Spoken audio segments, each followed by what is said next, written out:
اهلا اهلا اهلا، مبسوط بالتفاعل اللي حصل على الحلقات اللي فاتت وممتن جدا ليكم، فشكرا جدا جدا جدا جدا جدا. اتكلمنا قبل كده بشكل بسيط عن منطقة الراحة، فانا جاي اقول لك كل حاجة عنها المرة دي. وعايز اقول لك ان الكومنتات مش مجرد بس انك بتشجعني او بتكتب كلمة حلوة ليا، ده مكان مخصص ليك. لو عايز ان انا اتكلم في اي موضوع او اي حاجة نناقشها، يا ريت تكتبها في الكومنتات واحنا نتكلم عنها الفيديو الجاي. ممكن برضو تبعت على الانستجرام، هتلاقي اللينك في الديسكريبشن. الكومفورت زون او منطقة الراحة، في الاول كده انا عايز اقول لك يعني ايه منطقة الراحة اصلا. منطقة راحتنا الحياة بتبقى امان ووردي، كل حاجة تمام، انا مش بعمل حاجة جديدة، فانا مبسوط حاليا. مجرد اننا بنعمل الحاجات اللي متعودين عليها كل يوم. هتيجي تقول لي طب ما ده حلو، ليه بقى عايزنا نخرج من الروقان ده؟ هقول لك ان كل خطوة بتاخدها انك تخرج من منطقة الراحة دي بتساعدك على النمو والتطور والنضج. وساعات مش بنبقى في مكاننا، زي الشغل مثلا او وظيفة معينة انت مش حاببها، او مجال دراسة، او انت في كلية انت ما كنتش عايزها بس تأقلمت مع الموضوع، بس انت متعود عليها، فالموضوع بالنسبة لك بقى عادي. مع الوقت بتستسلم وتتأقلم مع الوضع، وبيبقى اريح لك الموضوع ده عن انك تبدأ حاجة من جديد. وطبعا ده يخليك في مكانك محلك سر، مش هتكون في مكانك الحقيقي اللي انت فعلا عايز توصل له. دايما خايف انك تطلع بره منطقة الراحة رغم انك مش مبسوط واحلامك بره المنطقة دي. ليه صعب اسيب منطقة الراحة؟ بكل بساطة في 3 اسباب معروفين لحد دلوقتي: الخوف من المجهول، والراحة في الروتين، والعادات الثابتة. اولا الخوف من المجهول، كل حاجة متوقعة في منطقة الراحة. عارف ايه اللي هيحصل في الشغل، هقابل مين، المدير هيطلب مني ايه، هعمله له واريح نفسي وارجع رايح من نفس الطريق وجاي من نفس الطريق. فما انت بتحاول تغير ده بتخاف بقى من اللي هيحصل، وتفضل تسأل نفسك ليه هعمل حاجات انا مش عارف عنها حاجة. يا ترى لو سبت الشغل هلاقي شغل تاني احسن،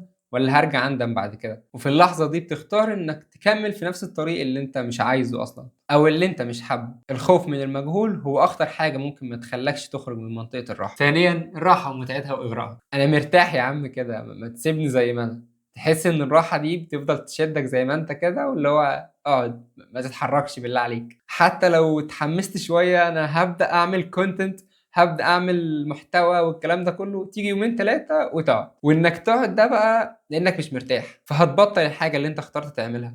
ودايما خليك واثق ان الراحة والتطور عمرهم ما هيمشوا في نفس الطريق. وساعات انت بتيجي على نفسك وبتخاطر بالتطور ده عشان انك تكون مرتاح. فمثلا جالك اوفر او عرض حلو في مكان بعيد شوية، ممكن ترفضه لانك ضامن المكان اللي انت فيه. تالت حاجة بقى العادات الثابتة، انك تحاول تضيف عادة جديدة في يومك، زي انك تنام بدري وتصحى بدري. عمره ما كان سهل وكلنا عارفين كده، والسبب في ده هو عاداتك الثابتة. وهنا صعب انك تنام بدري عشان انت اصلا اوريدي عندك عادة اللي هي السهر. انك تبدا تروح الجيم او تتمرن او اي حاجه مفيده في حياتك، انت عارف انها مفيده بس ما بتعملهاش. فده بقى بسبب ان منطقه الراحه عندك مسيطره عليك ومش عايزاك تبدا تعمل حاجه جديده او تتعب نفسك. هتقول لي طب ازاي نخرج من منطقه الراحه؟ اهم حاجه تعرف المستوى اللي انت هتقدر تتحمله، وانك ما تزودش على نفسك فجاه كل حاجه، لانك لما تضغط على نفسك فوق طاقتك هترجع تاني لنقطه الصفر وهتبطل. وافضل طريقه انك توسعها تدريجيا وتكون طيب مع نفسك وتاخد كل حاجه بالراحه. ودلوقتي هنسال سؤال مهم: ليه المفروض اجي على نفسي واخرج من منطقه الراحه؟ والجواب على الموضوع ده ان خروجك من منطقه الراحه هيخليك تتطور وتوصل لحاجات كبيره قدام، وهتكتشف حاجات كتيره عن نفسك انت ما كنتش تعرف عنها حاجه، وهتكون حاسس بفخر كده مع نفسك بالانجازات اللي انت حققتها. وركز معايا بقى عشان هديك 12 خطوه عشان تخرج من منطقه الراحه. واول حاجه انك تعمل حاجه انت بتحبها، حاجه انت كنت عايز تعملها بس ما عملتهاش. رياضه معينه، تتعلم مهاره معينه، تصور اول فيديو ليك. بس للاسف الحاجات دي كلها فضلت جواك وما بداتش فيهم. فعايز اقول لك يا صاحبي ان انت مش لوحدك، ناس كتير قوي وانا كمان منهم عندنا حاجات كتير ما عملناهاش. بس الفرق بيني وبينك حاليا ان انا بدات اعملها وانت لسه واقف مكانك. انا هوصل ان شاء الله عشان انا بدات، فالدور عليك يلا. فنصيحتي ليك بجد ما تبداش كذا حاجه مع بعض، والمهم انك تختار حاجه واحده بس. تاني حاجه بقى اعمل تحدي مع نفسك لمده 30 يوم، مش شرط 30، خليها 20 يا عم. لو زي انا كده وبتحب انك تصور فيديوهات، فصور فيديو كل يوم وليكن مثلا لمده 30 ثانيه، وكرر الموضوع ده 30 يوم. كل يوم زود حاجه عن اليوم اللي قبله. ومع الموضوع ده اسمع فيديوهات: يعني ايه ايزو، يعني ايه شادو، يعني ايه شاتر سبيد، ازاي اظبط الاضاءه بتاعتي،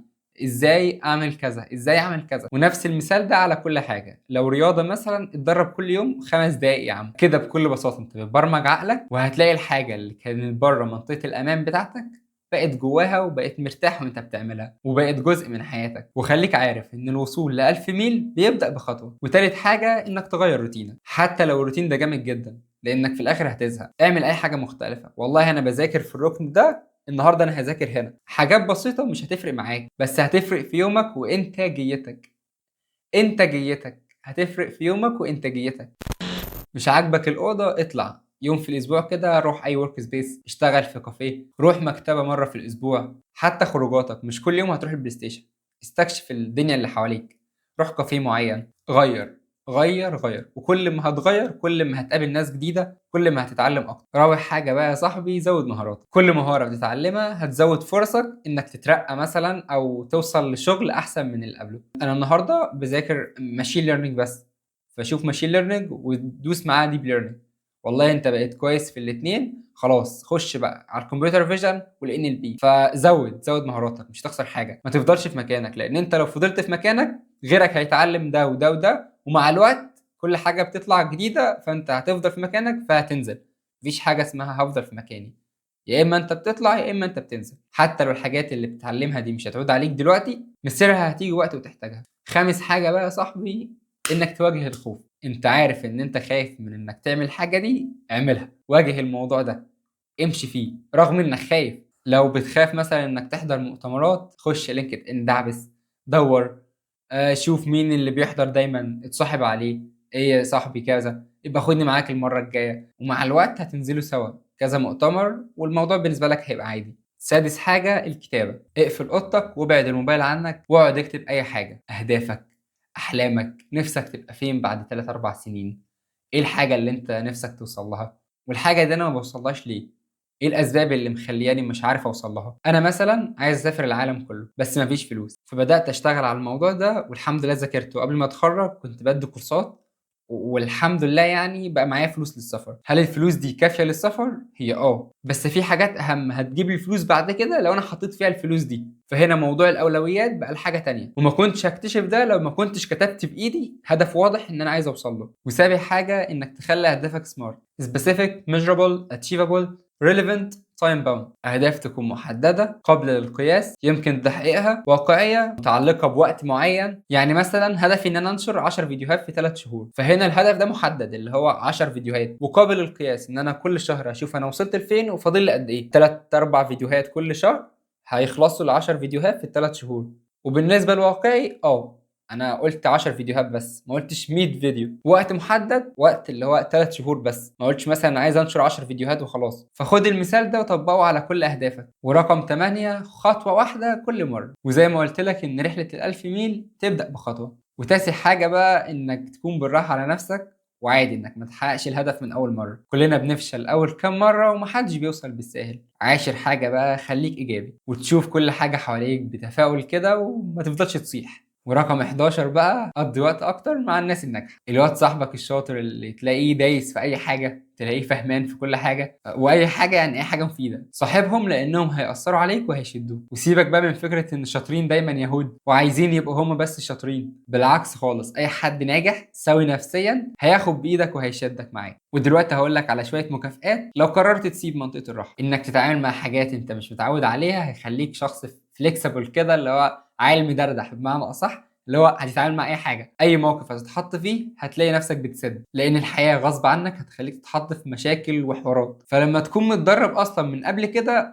انا مستعد وجاهز. تاني حاجه، انك هتحقق ذاتك وتنمي مهاراتك، لانك بكل بساطه لو كنت فضلت مكانك الزمن هيجي عليك وهتطرب مع الوقت. تالت حاجه بقى، انك هتثق في نفسك، لاننا فعلا بنكون واثقين بالحاجات اللي احنا عارفينها، والحاجات اللي انت ما تعرفهاش هتكون فيها ميه البطيخ حرفيا. فكل ما بتوسع دايره معلوماتك كل ما بتعرف حاجات اكتر عن الحياه، وده هيخليك واثق من نفسك اكتر، وانك تحقق حاجات انت كنت عايز تعملها هتبقى فخور بنفسك، وده هيزود ثقتك في نفسك. رابع حاجه، ندم اقل. مش هتفضل تندم على حاجه انت ما غيرتهاش فيك، ومش هتندم على القرارات اللي انت ما عملتهاش لانك اوريدي انت عملتها. وفي النهايه حابب اقول لك، لو عايز تعيش الحياه اللي انت حاببها بجد وتحقق احلامك واهدافك، لازم تخرج من منطقه الراحه. ودي كانت الحلقه الخامسه من خطوه للتغيير. وكالعاده زي ما بقول لك، الكومنتات مش مجرد انك بتشجعني، لا، انت بتكتب اي حاجه انت عايز تستفسر عنها وانا هجاوبك الفيديوهات الجايه. وانا عمر ابو رزق وبتمنى لك التوفيق. دمتم بخير.